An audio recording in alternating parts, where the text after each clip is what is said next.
So in our last topic, we looked at mindfulness and why the mind is so important. And it makes sense that if we've rested, trained, paid attention and maintained our mind, that our mindset and our frame of mind is going to be healthier.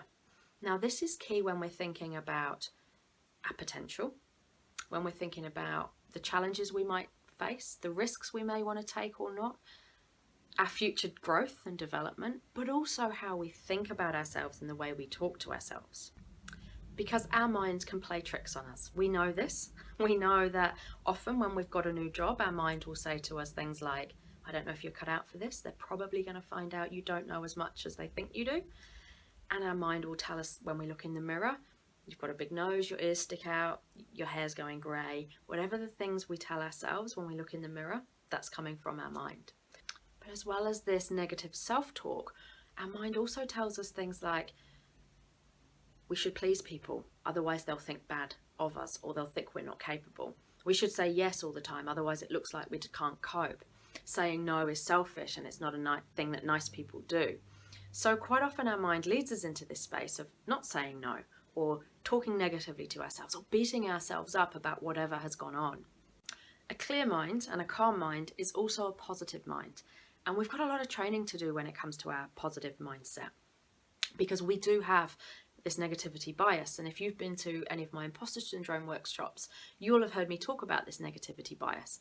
And it comes from the work of Dr. Barbara Fredrickson, who looked at positivity ratios. Because of this negativity bias that exists in our brain, we need more positive thoughts to offset this evolutionary bias that's always been there.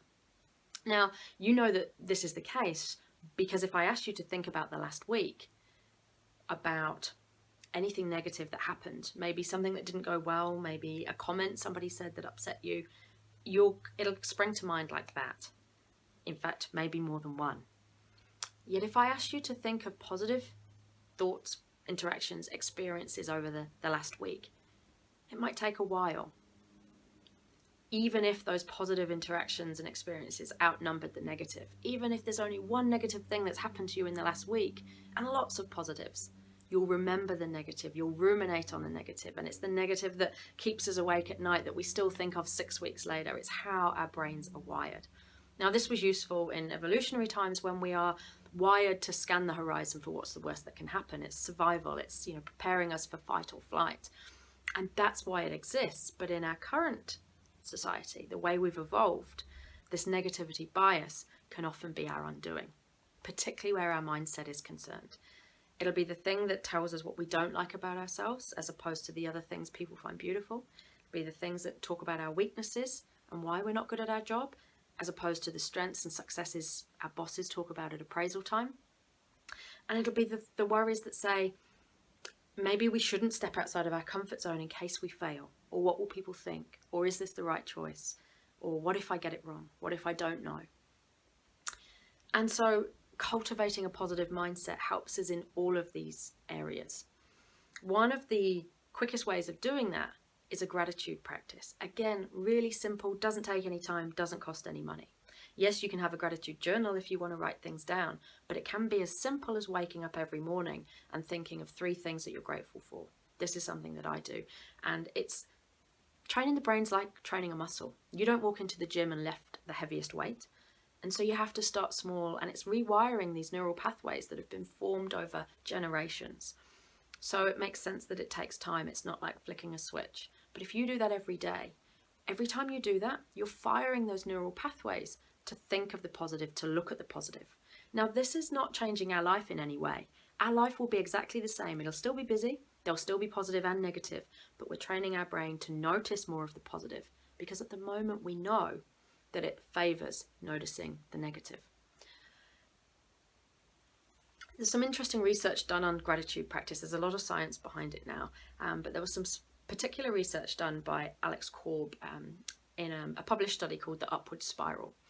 And it amazed me that the studies they did showed an impact in people's brains, the same impact that when dopamine, serotonin is released by our bodies, when we get that endorphin rush, the same impact was found when we are thinking of things we have to be grateful for, even if we don't actually have anything to be grateful for. So even when life's really bad and we're trying to think of things to be grateful for, that simple act of firing those neural pathways to look for something positive is enough. And of course, there's other ways we can do that too. Thinking about our successes, looking back at the week every Friday and thinking what's gone well, training our brain to notice the positive. And every time we do that, it's like training a muscle. The muscle becomes stronger to a point where it's our default setting. We know that there are lots of people out there who are either glass half full, glass half empty. If you want to be more glass half full, it's not about being Pollyanna or ignoring the bad. It's about training our mind to be more fair when it assesses our positive and negative experiences and interactions. Because there's a lot of positive out there. We're just not conditioned in our brain to notice it. And this will help. So give it a go. It's simple, it's easy. Every morning, what are you grateful for? Every Friday afternoon, what has been your biggest success? Write it down if it helps. That's your challenge for today. And if you do that for long enough, it will help retrain your brain to be a more positive space.